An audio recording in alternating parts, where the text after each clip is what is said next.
Mga safety, good afternoon sa inyong lahat.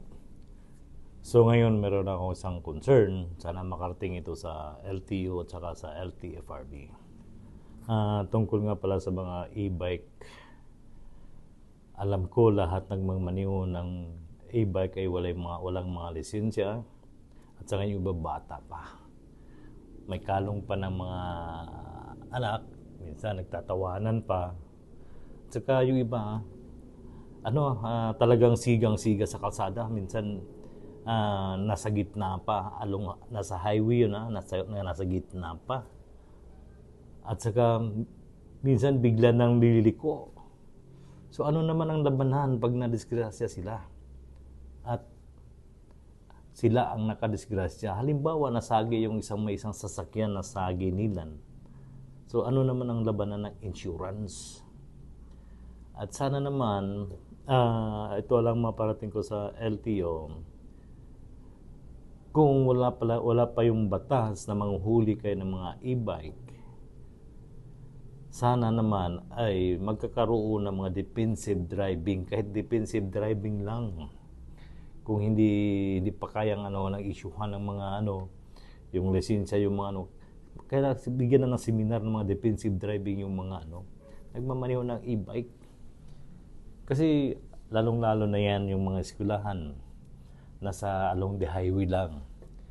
Maraming mga malalaking sasakyan dumaan dyan. Kaya nga gaya na sinabi ko, yung iba dyan walang pakialam na yung nagmamaniw ng e-bike. Minsan hindi mo na nagsisignal, biglang liliko, hindi mo alam kung saan, minsan kakanan bigla, minsan kakaliwa. So nandoon na yung disgrasya. So sana naman na maiwasan yung ganung klaseng disgrasya.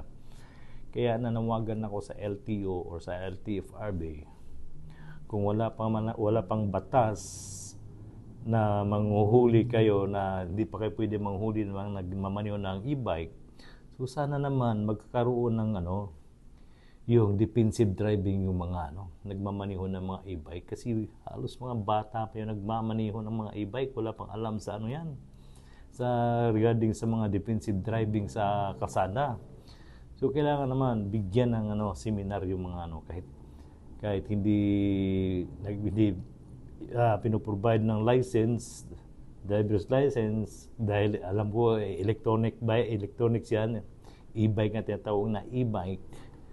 So sana naman bigyan ng defensive driving training yung mga mayroong e-bike.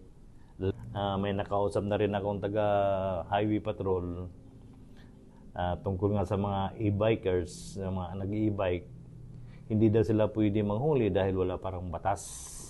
Lalo na yung okay lang pag nasa subdivision, pero pag lumabas sa highway, nasa highway na, yan, delikado yan. So sana LTO at saka LTFRB, sana magkakaroon na kayo ng batas na bawal na tumatakbo yung mga e-bike along the highway na walang lisensya.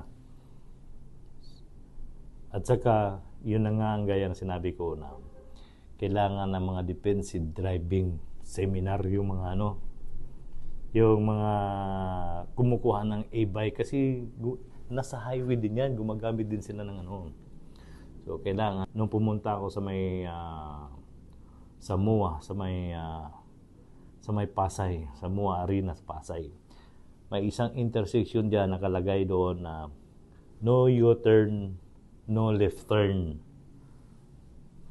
Biruin yung mga safety, dalawang nag-i-e-bike nagmagkasunod, biglang lumiko, nag-left turn, U-turn. May nakatayong doon, may nakatayong traffic enforcer pa doon, hindi man lang hinuli. Yan ang magkakaroon ng disgrasya. Kung hindi sila madisgrasya, makakadisgrasya sila ng ibang tao. So sana LTO, LTFRB, sana magkakaroon kayong batas na bawal magmamaneho ng e-bike na tumatakbo dito sa highway na walang lisensya. Or kung wala man lang dinyo kailangan may sticker sila na sila ay nagkakaroon ng defensive driving. So, yun lang po. Sana sa mga e-bikers, mag-ingat kayo palagi.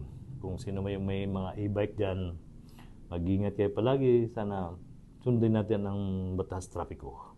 Yun lang po. Maraming salamat.